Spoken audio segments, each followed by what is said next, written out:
네, 우리 옆에 분들 바라보시면서 이렇게 인사하겠습니다. 미소와 함께 인사할까요? 함께 어서 감사합니다. 많이 더우시죠? 그죠? 최대한 그렇다고 썰렁개그를 할 수는 없고요. 염려에 대한 염려, 두려움과 불확실성 가운데 살아가는 지금 안 하고 싶은 게 있습니다.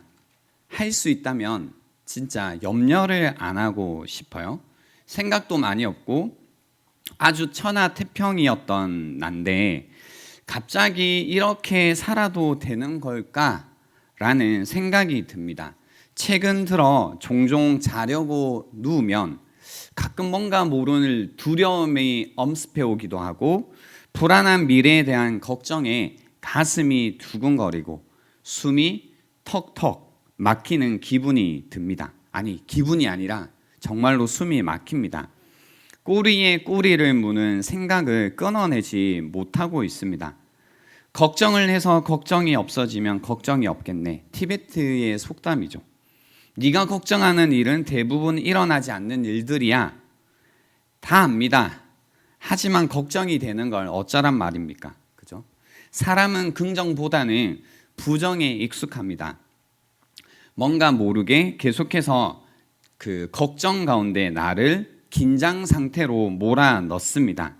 지금도 염려하고 있는 분들이 계시죠. 사실 제가 그 셀프 컨트롤, 자기 절제에 관해서 설교를 준비하고 있다가 목사님, 어떤 설교를 해도 지금 염려 때문에 어떤 설교도 귀에 들어오지 않는다는 이야기를 듣고 그럼 먼저 이 염려에 관해서 다루고 다음에 절제에 관해서 다루어야겠다는 생각을 했습니다. 여러분 지금 혹시 염려하고 있는 분들이 계신가요? 뭐 작은 염려도 염려죠. 예를 들어 TV에서 위암의 어떤 관한 이야기를 들은 겁니다. 소식을 듣고 나니 어떤 뉴스를 보고 나니 나 요즘에 소화가 잘 안 되는데 나도 혹시 심각한 병에 걸린 게 아닐까? 괜히 위가 더부룩하고 불편한 느낌이 듭니다. 그래서 계속 걱정하는 거죠. 혹시 내가 지난 주말에 데이트를 한 후에 그에게서 연락이 없습니다. 혹시 내가 뭐 잘못했나? 기분이 초조하고 착잡합니다. 그 생각만 하면 가슴이 답답해서 지금 예배가 집중이 안 되는 겁니다. 온라인으로 새 옷을 샀습니다. 실착을 해보니 영 어울리지가 않는 겁니다. 내가 미쳤지. 지금 카드값도 밀렸는데 새 옷을 괜히 사가지고 이제 어떻게 환불을 해야 되나? 환불을 할까 말까? 이런 이제 짜증나는 걱정 가운데 있는 분들도 많을 겁니다. 우리는 생각보다 걱정하는데 많은 시간을 쓰면서 보내고 있습니다. 쓸데없다라는 것을 잘 알지만 또 걱정을 하고 또 걱정을 합니다. 걱정을 하다 이제는 신체에 이상 반응이 생깁니다. 뭔가 근육통이, 위장병이, 피로가, 집중력 저하가 불면증으로 연결되기도 하는 겁니다. 그래서일까요? 오늘 본문에 보면 예수님이 3번이나 염려하지 말라라고 이야기를 하십니다. 옆에 분들에게 그리고 이제 화면을 통해서 이렇게 인사를 했으면 좋겠습니다. 염려하지 마십시오라고 한번 인사해 볼까요? 염려하지 마십시오. 그죠? 염려하지 마십시오. 예수님이 3번이나 이야기하십니다. 염려하지 말라고요. 교회에서 이제 성경이 예수님께서 염려하지 말라고 할 때는 단순히 삶을 편안하게 생각하라라는 혹은 긍정적으로 사고하라라는 정도의 의미는 아닙니다. 그래서 오늘 함께 나누고 싶은 메시지는 뭐냐면요.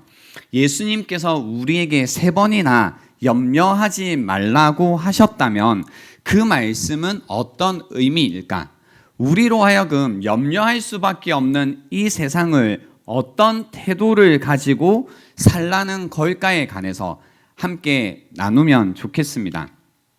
태도의 변화, 보는 것에서부터 시작되는 겁니다. 어떤 세상을 바라보는, 어떤 사건을 바라보는 눈의 변화가 있어야지, 관점의 변화가 있어야지 태도가 변화되게 되는 겁니다. 그래서 염려의 문제를 다룰 때에도 우리가 바라보는 것에서 시작해야 됩니다. 여러분, 어떤 관점에서 여러분의 삶과 그리고 세상을 바라보고 계신가요? 여러분이 걱정하고 염려하고 있는 문제들, 현재의 문제이기도 하고 미래의 문제이기도 하겠죠. 근데 그 문제들을 지금 어떤 관점에서 바라보고 계시냐라는 겁니다. 오늘 본문은요, 여러분이 여러분의 삶, 무엇을 먹을까, 입을까, 그리고 미래에 관해서, 내일에 관해서 고민을 할 때에 하나님과 나와의 관계 속에서 바라보라고 이야기하고 있습니다. 중요한 말은 이거죠. 관계 속에서 바라본다라는 겁니다. 공중의 새, 들의 백합화를 통해서 보는 것은 하나님과 나, 이 관계 속에서 바라보라는 겁니다. 그래서 먼저 확인하셔야 될 게 여러분과 하나님은 어떤 관계인가이고요. 그 관계 속에서 나는 어떻게 세상을 보고 있는가입니다. 그러니까 관계를 통해서 세상을 보기 시작하면요, 모든 것이 달라집니다. 관계 밖에서 세상을 보던 것과 관계 속에서 세상을 보는 게 다르다라는 겁니다. 여러분, 그래도 한 번씩 연애 경험들이 있으시죠? 있다 없다? 있다. 그것이 좋았던 연애든 부정적인 연애든 경험이 있으실 텐데요. 이전에 이제 그 연애라는 관계 밖에 있을 때 세상을 보던 것과 연애를 할 때 연애 속에서 세상을 보는 것은 다릅니다. 관계 밖에 있을 때는 뭔가 이 다정한 연인들을 보면 뭐가 저렇게 신나지? 라는 생각이 듭니다. 여름철에 이제 커플들이 붙어 있는 걸 보면 무슨 생각이 들어요? 뭐가 좋다고 더워 죽겠는데 저렇게 붙어 있지? 라는 생각이 들죠. 하지만 관계 속에 들어오시면 다른 연인들이 웃을 때 그 웃음의 의미를 이해합니다. 그죠? 그리고 붙어 있는 걸 보면 그래, 연인들은 여름에도 덥지 않지? 라는 생각을 하는 거죠. 그리고 이제 관계 밖에 있을 때는 날씨가 더우면 혹은 좋으면 어때요? 왜 쓸데없이 날씨가 좋은 걸까? 라는 생각을 합니다. 그죠? 하지만 관계 속에서는 더워도 좋은 것 같고 좋으면 좋은 것 같은 겁니다. 무슨 얘기냐면 관계 속에서 무언가를 바라보는 것과 관계 밖에서 무언가를 바라볼 때 우리가 그것이 해석되는 게 전혀 다르다라는 겁니다. 마찬가지로 한번 생각해 보세요. 늘 듣는 이야기여서 그저 그런 이야기 같지만 여러분은 세상을 바라보실 때 한 주간에 한번 돌아보세요. 하나님과 나와의 관계 속에서 세상을 보고 계셨나요? 그러니까 여러분이 염려하는 그 수많은 문제들이 있었잖아요. 고민했던 문제들, 미래까지도. 근데 그 모든 문제들을 하나님과 여러분의 관계 속에서 바라보고 계신지, 아니면 마치 하나님과 내가 아무 관계가 없어서 관계 밖에서 그냥 내가 혼자 나의 삶을 그리고 세상을 바라보셨는지를 생각해 보시라는 겁니다. 그래서 오늘 본문은 우리에게 무슨 메시지를 먼저 전하고 있냐면, 지금까지 여러분이 세상을 바라보던 방식, 그 생각하기를 멈추고 하나님과 나와의 관계, 하늘 아버지와 나와의 관계라는 관점에서 삶을 바라보라는 겁니다. 그래서 이런 말씀이 끼어 들어와 있습니다. 26절에 보시면 공중의 새를 보라, 그죠? 보라는 거죠. 심지도 않고 거두지도 않고 창고에 모아 들이지도 아니하되 너희 천부께서 기르시나니, 하늘 아버지께서 기르시나니 너희는 이것들보다 귀하지 아니하냐라는 거죠. 그러니까 하늘 아버지와 나와의 관계를 생각할 때에 하늘 아버지와 이 세상과의 관계를 먼저 보라는 겁니다. 세상을 친히 만드신 하나님이 이 세상을 붙들고 계신 것처럼, 책임지고 계신 것처럼 나를 자녀 삼으신 하나님이 내 삶도 붙들고 계시고 내 삶도 책임지신다라는 것을 바라보라는 겁니다. 그러니까 궁중의 새를 바라볼 때에 그것이 보인다라는 겁니다. 와, 저 새를 하나님이 붙들고 계신다면, 책임지고 계신다면 그 하늘 아버지께서 내 삶도 붙들고 계시고 책임지시겠다라는 것이 보인다라는 겁니다. 이게 어려운 말로 하면요, 섭리라는 단어를 씁니다. 방금 제가 설명했던 것이 무슨 단어를 쓰냐면요, 섭리라는 단어를 씁니다. 그래서 성경이 말하는 섭리, 하나님의 섭리라는 것은 매 순간 만물을 보존하시기 위해 붙드시는 하나님의 행위를 섭리라고 하는 겁니다. 그래서 하나님의 섭리가 있다, 하나님의 섭리가 있을 것이다, 다 하나님의 섭리다라는 말은 내가 현재 이해할 수 없는 상황조차도, 그리고 상황 속에서도, 그리고 보이지 않는 모든 미래 상황 속에서도 하나님이 붙드시고 다스리고 계시다, 그래서 하나님이 일하신다라는 믿음이 하나님의 섭리라고 표현하는 겁니다. 그래서 나를 붙드시고 돌보시는 하늘 아버지를 믿는다라는 것이 하나님의 섭리를 믿는다라는 겁니다. 그래서 하나님을 믿고 살아간다고 할 때요, 특히 하나님을 나의 아버지로 믿고 살아간다고 할 때는 이 섭리의 교리가 굉장히 중요합니다. 하나님이 일하신다, 하나님이 내 삶을 붙들고 계신다. 때로는 이해할 수 없는 상황 속에서도, 이해 못하는 것보다요, 어떤 상황 속에 있든지 하나님이 내 삶을, 그리고 이 세상을 지탱하시고 붙드시고 책임지신다라는 겁니다. 그렇기 때문에요, 이방인들은, 그러니까 하나님과의 관계 밖에 있는 분들은요, 먹고 사는 문제를 염려해야 됩니다. 왜냐하면 관계 밖에 있는 사람들은 자신의 삶을 누가 책임져야 되냐면, 누가 붙들어야 되냐면 자기 자신이 붙들고 책임져야 되기 때문이죠. 그러니까 자신 외에는 나를 위해서 일하는 사람이 없습니다. 붙들거나 돌보는 사람이 없습니다. 내가 내 삶을 놓치면 그 인생은 끝나는 겁니다. 그러니 얼마나 불안하고 염려가 되겠습니까? 아무도 돌보지 않습니다. 아무도 돌보지 않기 때문에 이방인 또는 고아라는 단어를 쓰는 겁니다. 고아의 마음, 고아의 상태라는 겁니다. 아무도 나를 챙겨주지 않고 돌보지 않고 홀로 세상에 버려진 것처럼 살아가는 인생이다라는 겁니다. 그래서 고아처럼, 이방인처럼 살아가는 삶의 방식이 있습니다. 10가지가 있는데요,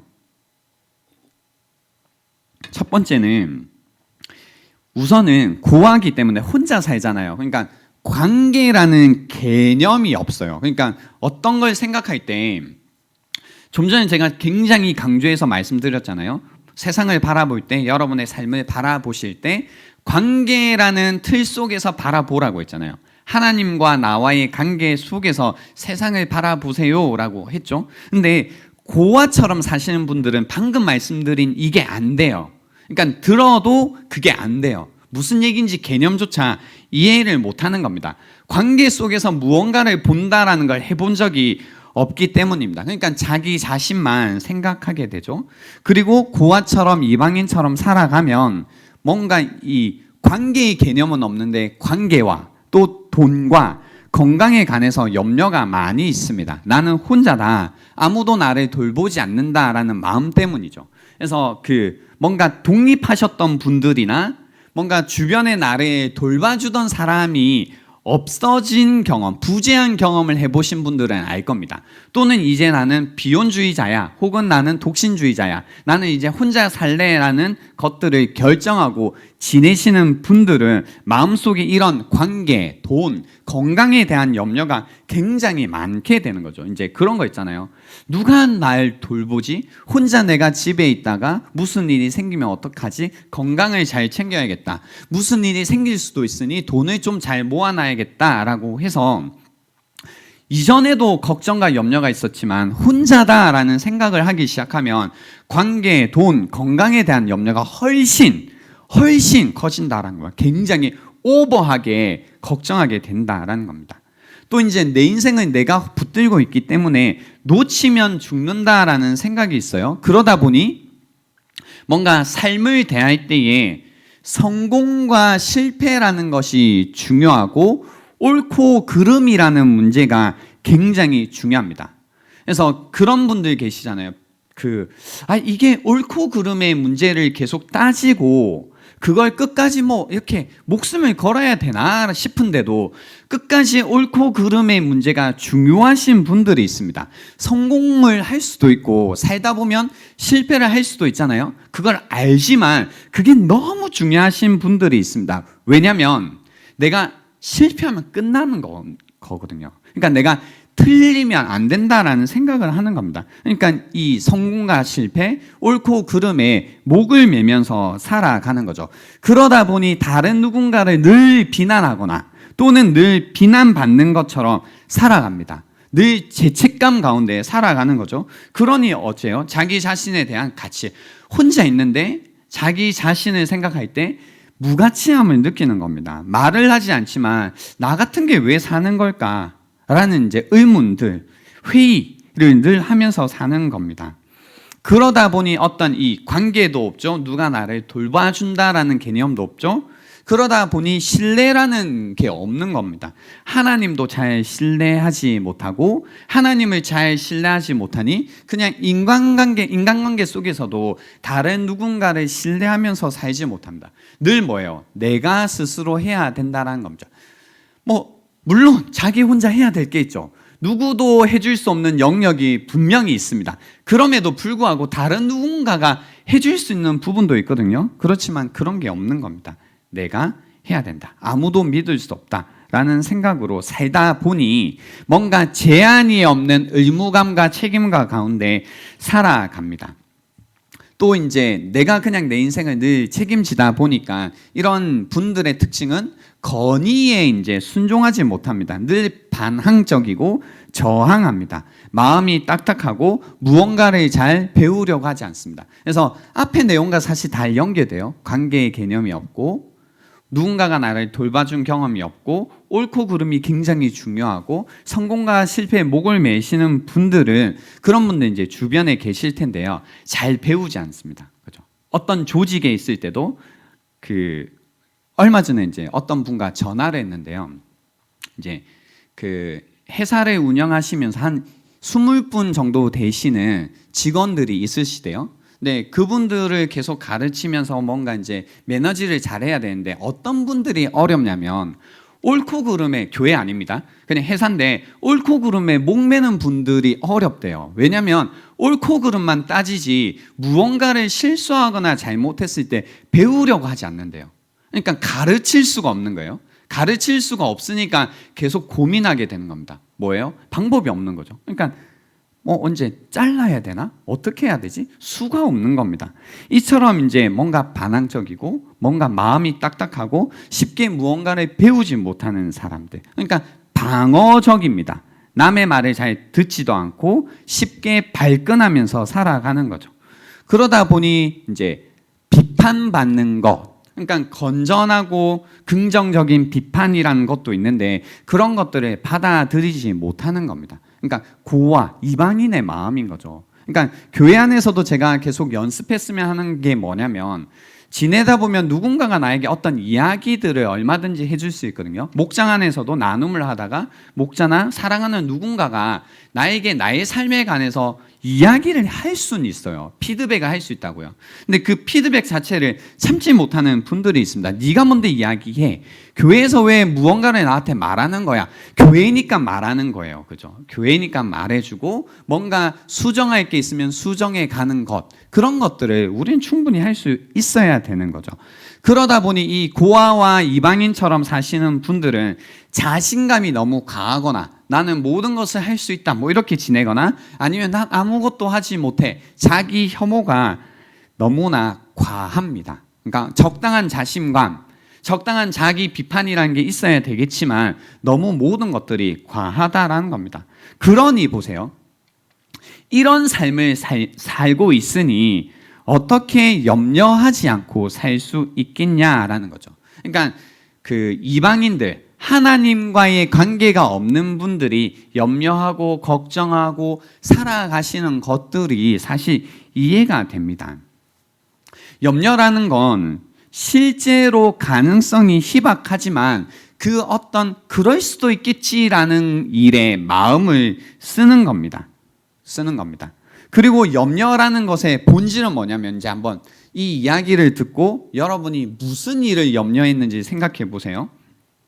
염려의 본질은 뭐냐면 우리가 통제할 수 없는 것에 마음을 쓰는 겁니다. 내가 컨트롤할 수 없는 걸 컨트롤하고 싶어하는 욕구가 바로 염려의 이유다라는 겁니다.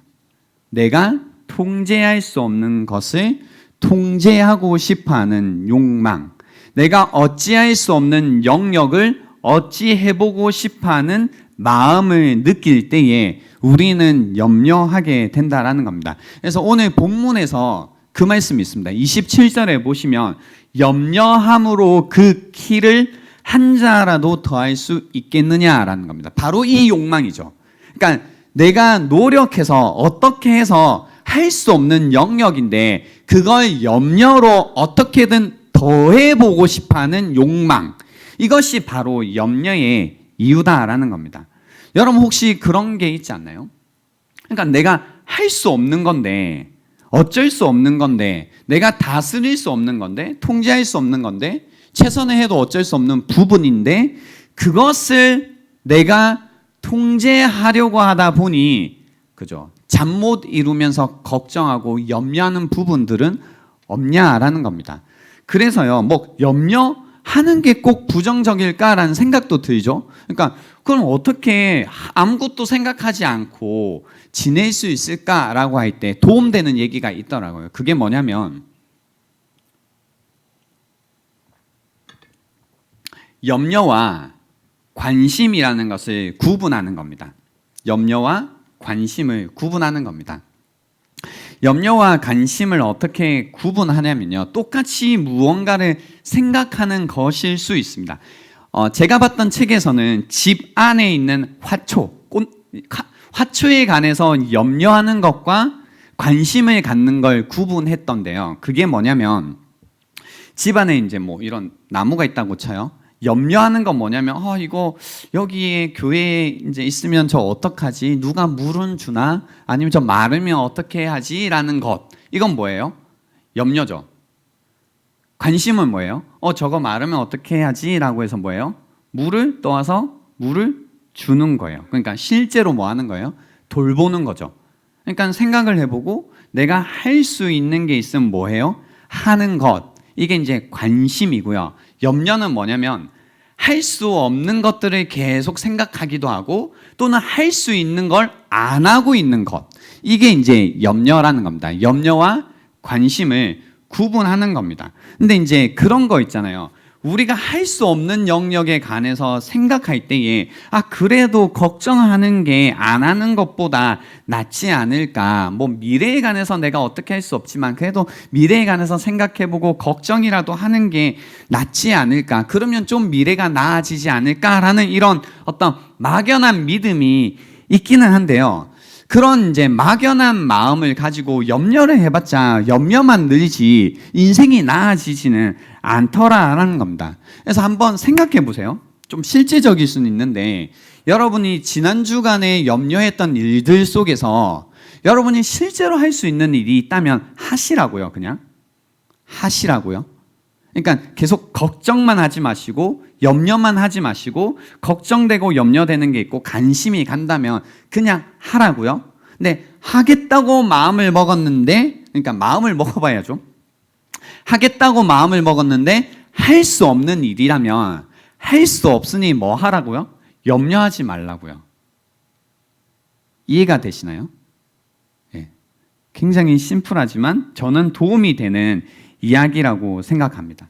그래서 그 염려하는 거는 그냥 생각하는 걸 통해서 우리가 어찌할 수 없는 일을, 그리고 특히 미래죠. 어찌할 수 없는 이 미래라는 것을 통제하려고 하는 욕망이라는 겁니다. 염려로 어쩌면 여러분의 불안이라는 것을 다 다스리고 싶어 하는 건데 그렇게 해서는 아무 도움이 되지 않는다라는 겁니다. 그죠? 그래서 여러분이 혹시 염려하는 것으로 여러분의 삶에 무언가를 더해 보려고 하신다면 쓸데없는 시도다라는 겁니다.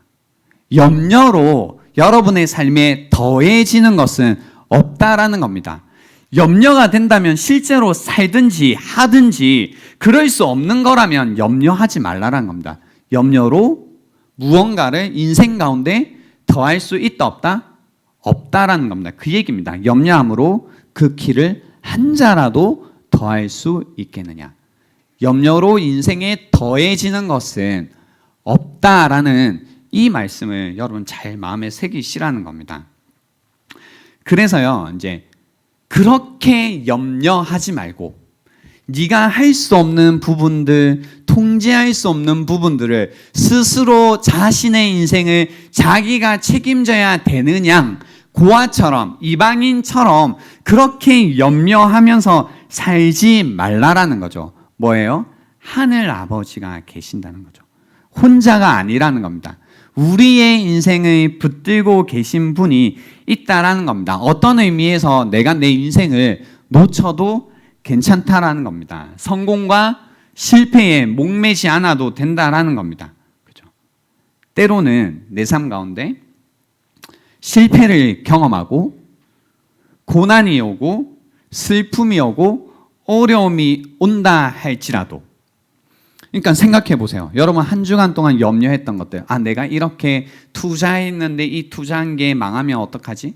내가 이렇게 노력했는데 그게 그냥 아무 일도 아닌 것처럼 돼버리면 어떡하지? 내가 이렇게 애를 쓰고 마음을 쓰고 열심히 했는데 최선을 다했는데 아무것도 안 되면 어떡하지? 실패에 대한 뭔가 내가 이렇게 살다가 몸이 아프게 되고 뭔가 어쩔 수 없는 일들이 생기면 어떡하지?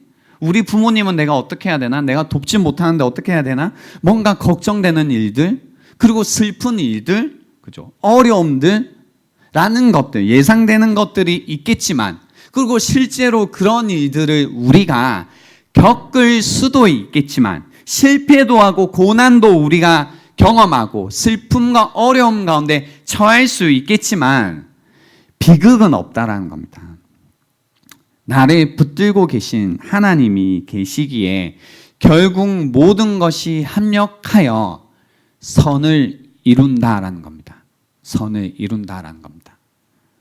하늘 아버지께서 내 삶을 책임지고 계시고 붙들고 계시고 일하고 계시기에 모든 것이 합력하여 선을 이룬다라는 겁니다. 이런 믿음 가운데 성경이 우리에게 주시는 말씀이 있습니다. 요구입니다. 명령입니다. 뭔가요? 너희는 먼저 그의 나라와 그의 의를 구하라고 하십니다. 너희는 먼저 그의 나라와 그의 의를 구하라고 하십니다. 여기에서요, 물론 그런 의미가 있겠지라고 생각해요. 뭐냐면 하나님과 딜을 하라는 거죠. 뭐예요? 무슨 딜인가요? 너는 하나님의 일을 하면 하나님께서 너의 일을 해 주실 거야. 이거 완전 꿀이지. 엄청난 딜이지 않니? 너가 너의 일을 하는 것보다 하나님께서 너의 일을 해주시고 너는 하나님의 일을 하는 게 낫지 않을까? 그게 더 성공적인 인생이지 않을까? 이런 굿딜에 관한 이야기일 수도 있겠죠. 하지만 오늘 맥락 속에서 먼저 우리가 놓치지 않고 가야 되는 건, 내가 뭔가 하나님의 일을 하겠다는 자리로 가기 전에 반드시 붙들고 가야 되는 저는 메시지는 뭐냐면 여기에서요. 너희는 먼저 그의 나라와 그의 의를 구하라고 할 때요. 하나님의 나라를 먼저 구한다라는 것은 하나님의 다스림을 구하라라는 의미입니다. 즉 하나님의 일하심을 구하라는 겁니다. 그러니까 뭔가 내가 알던 의미와 다를 수 있죠. 나는 하나님의 일을 하라라고 들었는데 하나님의 나라를 구한다라는 건 먼저 그분의 나라와 의를 구한다라는 게 하나님의 다스림을 구하는 일이고 하나님의 일하심을 구하라는 뜻이라는 겁니다. 그죠? 하나님의 다스림, 하나님의 일하심을 구해라.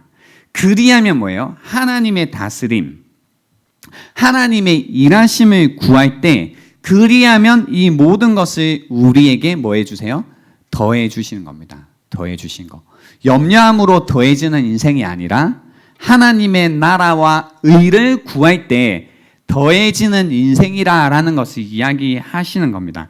그래서요, 우리가 하나님의 나라, 그분의 일하심을 먼저 구해야 된다라는 겁니다. 하나님의 나라를 구한다라는 것이 우리 인생에 있어서 굉장히 중요하다라는 거죠.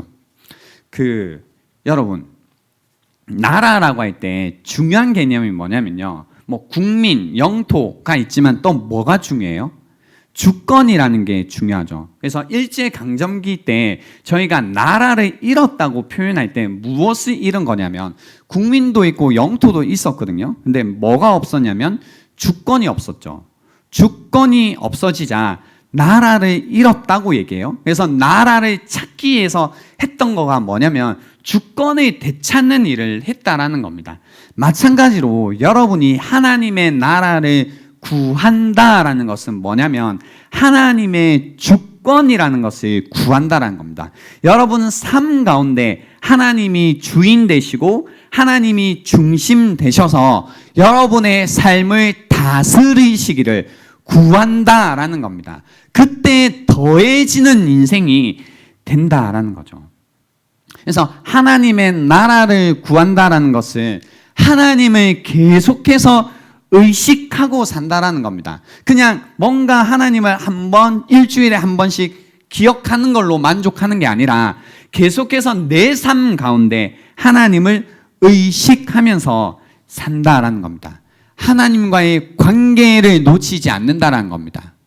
하나님께서 내 삶을 붙들고 계시고 책임지시고 인도하시는 분이심을, 이 세상을 다스리시는 분이심을 놓치지 않고 의식하며 살아간다라는 겁니다. 그래서 하나님을 의식하며 사는 것. 우리가 하나님을 의식하지 않으면 의식주를 하나님처럼 여기며 살아가게 되는 겁니다. 하나님에 대한 의식이 없는 순간 의식주를 우리가 계속 생각하며 사는 겁니다. 무엇을 먹을까? 무엇을 입을까? 어떻게 살까? 이 고민을 계속해서 하는 겁니다. 하나님의 존재와 그분의 붙드심과 돌보심을 염두에 두지 않으면 늘 내 존재에 대한 염려로 살아가게 되는 겁니다. 무엇을 먹을까? 무엇을 입을까? 염려하게 된다라는 겁니다. 그래서 하나님을 의식하라는 겁니다. 하나님을 의식하게 되면 여러분은 하나님을 의지하며 살게 될 거다라는 겁니다. 나의 모든 문제에 있어서, 의식주의 문제에 있어서도 하나님께서 돌보시고 하나님께서 붙드실 거다라는 것을 믿으며 살아가게 될 거다라는 겁니다. 이제 말씀을 정리하려고 하는데요. 여러분, 안과 밖의 차이는 사실 너무나 다릅니다. 그러니까 믿음이라는 게 뭐냐면요, 뭔가 나 걱정하지 않아야지. 그러니까 오늘 염려의 말씀을 전했잖아요. 그러니까 난 미래에 대해서 아무 생각도 안 해야겠다. 나 그냥 뭐 될 대로 되겠지. 뭐 어떻게든 되겠지. 뭐 이런 얘기가 아닙니다. 믿음이라는 건 눈을 감는 것, 귀를 막는 게 아닙니다. 현실에 관해서 보지 않는 게 믿음이 아니라는 거예요. 믿음은 뭐냐면 보는 거라고요. 믿음은 무엇을 보는 거예요? 오늘 말씀에서도 보라고 하잖아요. 공중의 새를 뭐라고요? 보라고요. 야, 눈 감아. 염려되니? 눈 감아라고 하는 게 아니라 공중의 새를 보라고 해요. 믿음은 생각하지 않는 게 아니에요. 아무것도 생각하지 않는 게 믿음이 아니라 뭐냐면 생각하는 거예요. 그죠? 백합화. 어떻게 자라는가 뭐 해라고 해요? 생각해 보라는 거죠. 보라. 생각해라 라고 하는 겁니다. 그러니까 믿음은 뭐냐면 보는 거고요. 생각하는 거예요. 무엇을 보고 무엇을 생각하는 거예요? 하나님을 생각하고 하나님을 보는 거라고요. 그래서 염려 없는 인생의 비결은 뭐냐면 하나님께서 만드신, 펼쳐두신 이 세상을 하나님의 말씀을 기초로 해서 하나님께서 나에게 주신 말씀을 가지고 바라보고 생각하는 것, 그렇게 믿음으로 살아갈 때 염려가 없다라는 겁니다. 그때만 염려하지 않는 인생을 살 수 있어요. 그러니까 염려를 통해서 내가 지금 믿음 가운데 있는지 믿음 밖에 있는지 알 수 있어요. 염려하지 않을 수 있는 유일한 방법이 뭐냐면 이거밖에 없거든요. 하나님이 나에게 주신 말씀의 기초로 그걸 통해서 세상을 바라보고 있으면, 내 인생을 바라보고 있으면 염려하지 않을 거고요. 그거 없이 그냥 내 생각과 내가 보는 것으로 내가 내 인생을 보고 있고 세상을 보고 있으면 뭐예요? 염려 가운데 있죠. 여러분, 염려했던 그 순간을 생각해 보세요. 그 순간에 여러분의 어떤 그 사고 과정 속에, 여러분의 상상 속에 하나님이 계셨나요? 하나님의 붙드심, 일하심, 그분이 다스리시는 세상이라는 조건이 그 안에 있었나요? 아마 이 조건 싹 빠져 있었을 거예요. 그냥 고와 같은 생각을 하셨을걸요. 어떻게 먹고 살지, 어떻게 살지, 어떻게 책임지지, 그냥 여러분이 어떻게 책임지지, 내가 어떻게 이거 붙들지, 다 여러분밖에 없지 않았나요? 그죠? 고아처럼, 이방인처럼 바라봤고 생각했겠죠. 여러분 마음이 여러분에게 하는 이야기만 들었겠죠. 말씀이 여러분의 마음 가운데 하는 이야기를 듣는 게 아니라 염려하지 말라라는 주님의 말씀을 가지고 내 마음을 돌아보는 게 아니라 그냥 내 마음이 하는 얘기 그대로, 야, 너 어떡할래? 너 혼자인데 어떻게 살래? 나중에 돈이 없어서 어떡할래? 집이 없어서 어떻게 할래? 너 아프면 어떡할래? 너 부모님 어떻게 책임질래? 너 결혼할 수 있겠니? 결혼해서는 어떻게 할래? 너 그렇게 너 이런 상태로 아이는 뭐 어떻게 잘 키우겠니? 남편은, 아내는, 야, 그렇게 해가지고 나중에 노후는 어떻게 할 거야? 야, 나중에 이런 일이 생기면 어떡할래? 사기당하면 별의 걱정돼, 그죠? 끝없는 걱정 가운데 우리 있는 거죠. 근데 그 조건 속에서 공중의 새를 봤냐고요? 들에 핀 백합화를 봤냐고요? 공중의 새를 붙드시는 하나님이 계셨냐고요? 들에 핀 백합화를 입히시는 그 하나님을 생각하셨냐고요? 믿음으로 여러분의 삶을 정말로 바라보고 계시고 정말로 생각하셨냐고요? 그런 대로 염려가 되셨다고요? 그럴 리가 없는데요. 3번이나 말씀하셨잖아요. 염려하지 말라고요. 빌립보서 4장 4절에도 그렇게 이야기하십니다. 아무것도 염려하지 말고 하나님이 여러분의 아버지시니, 나의 아버지시니, 그분이 여러분의 삶을 붙들고 계시니, 지키시니, 인도하실 것이니, 지탱하실 것이니 아무것도 염려하지 말고 다만 모든 일에 기도와 간구로 너희 구할 것을 어떻게 아뢰라고 해요? 감사함으로 아뢰래요. 왜 감사함으로 아뢰는지 아세요? 감사하는 것이 응답의 비결이어서 얘기하는 게 아니라 아버지니까 주겠지라는 거예요. 야, 아버지인데 주시겠지. 그러니까 감사함으로 아뢰라는 겁니다. 이 관계에서는 너무나 분명한 거죠. 당연히 응답하시겠지, 책임지시겠지. 그러니까 감사함밖에 없는 겁니다. 그분이 우리에게 주실 모든 것들은 당연히 다 선한 것들, 좋은 것들 주시지 않겠니? 너가 볼 때는 그게 안 좋은 것처럼 보여도, 때로는 돌아가는 것처럼 보여도, 앞이 막막하다 할지라도 하나님이 너희의 아버지신데 책임지시지 않겠니? 주시는 것 다 선한 거지 않겠니? 라는 이야기를 하는 겁니다. 그래서 오늘 말씀의 결론이 이겁니다. 그러므로 내일을 위하여 염려하지 말라. 내일은 내일이 염려할 것이요 한날의 괴로움은 그날로 족하다라는 이야기로 마무리가 되죠. 염려의 정석이잖아요. 뭐예요? 내일에 대한 염려, 내일에 대한 염려, 미래에 대한 염려. 나는 앞으로 어떻게 될 것인가? 불안이 가득한 이 세상을, 불안정한 이 세상을, 불확실한 이 세상을 나는 어떻게 살 것인가입니다. 그래서 어쩔 수 없이 우리가 어떻게 살아요? 내일에 대한 불안, 내일에 대한 염려를 달래기 위해서 오늘을 사시는 분들이 있으시죠. 그죠? 그러니까 오늘을 잘 살아서 좋은 내일을 맞이한다는 개념보다 내일에 대한 염려가 너무 많아가지고요. 오늘을 뭔가 누리고 사는 게 아니라 오늘을 어떻게 해선 갈아 넣어가지고 그냥 내일에 대한 불안을 위해 사시는 분들. 그러니까 현재를 희생하면서 내일을 위해 사는데 내일은 항상 내일이잖아요. 그러니까 내일이 오지 않잖아요. 그죠? 우리는 언제를 살아요? 오늘을 사는 존재들인데 항상 오지 않는 내일을 위해 오늘을 사는 겁니다. 오늘을 희생하면서. 또는 오늘을 낭비하면서 살아요. 내일이 그럴 것 같으니 그냥 오늘은 뭐예요? 그냥 낭비해 버려요. 그러니까 뭐 인생 뭐 있나 라고 하면서 그냥 오늘 즐기자. 오늘 그냥 오늘만 먹고 살자 라는 마음으로 쾌락에 빠져서 오늘이 무의미하게 살아가는 분들이 있다는 겁니다. 두 개 다 사실 두 극단이에요. 근데 우리가 세상을 살다 보면 둘 중에 하나를 선택하죠.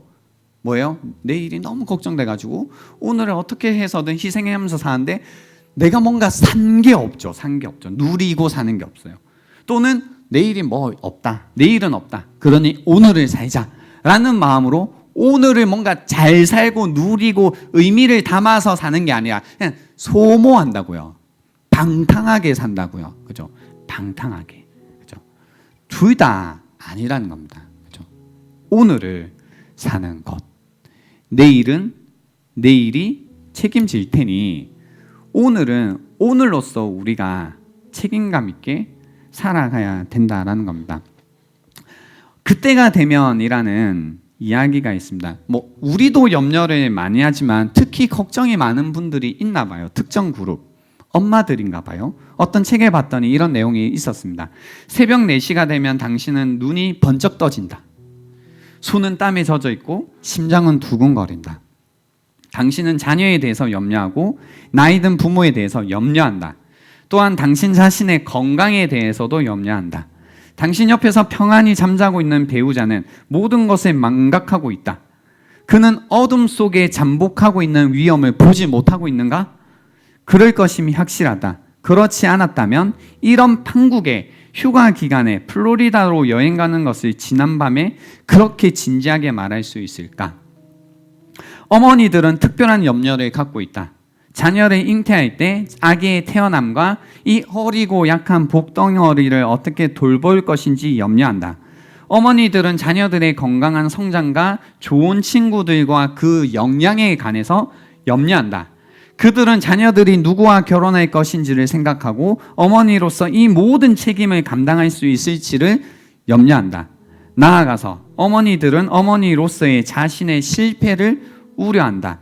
자녀들을 충분히 잘 훈련하고 사랑하였는지, 그들을 충분히 잘 이끌고 자유하게 하였는지, 또는 적합한 보상과 제한을 주었는지를 걱정한다. 이렇게 걱정 많은 어머니들을 향해서 이 책의 저자였던 맥스 루카이도는 이렇게 이야기합니다. 나는 내 남편이 죽는다면 어떻게 할지 모르겠어 라는 분들에게 그때가 되면 당신이 할 수 있을 겁니다. 내 아이들이 집을 떠나게 되면 나는 이 집을 돌볼 수 없다고 생각합니다. 그것이 쉽지 않겠지만 그때가 되면 감당할 수 있는 힘이 생길 겁니다. 그러니까 이 이야기의 핵심은 뭐냐면요.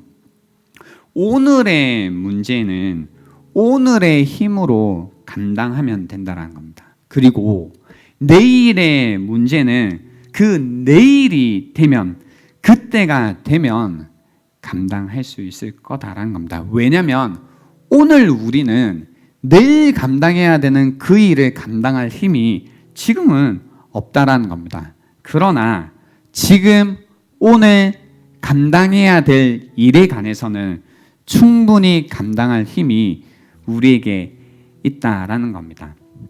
그래서 여러분, 염려되는 일들이 있으시죠? 걱정되는 일이 있으시죠? 먼저 생각해 보십시오.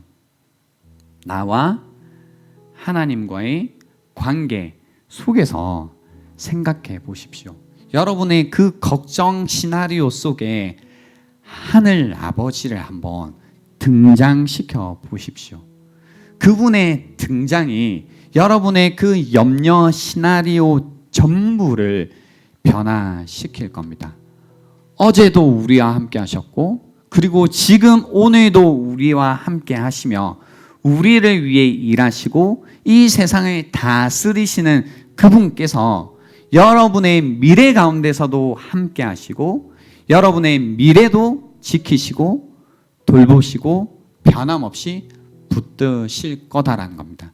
그리고 그분이 여러분에게 충분히 감당할 힘도 주실 거다라는 겁니다.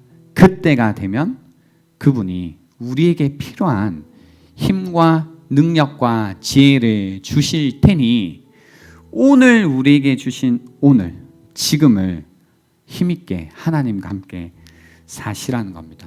그래서 이 마음으로 이 편안함 가운데 염려보다는 믿음으로 살아가는 오늘 하루가 될 수 있으면 좋겠습니다. 시간 드리겠습니다. 오늘 들었던 말씀 한번 묵상해 보십시오. 그리고 여러분이 한 주간 동안 또는 한 달 동안 몇 개월 동안 염려했던 일을 한번 생각해 보십시오. 나의 시나리오 속에 이 하늘 아버지께서 계셨는가? 그래서 그 관계 속에서 나는 나의 삶을 보고 있었고 생각하고 있었는지, 만약 하나님이 계시지 않았다면 회개하시고 다시 하늘 아버지와 함께 여러분의 삶의 이야기를 적어 가시기 바랍니다. 시간 드리겠습니다.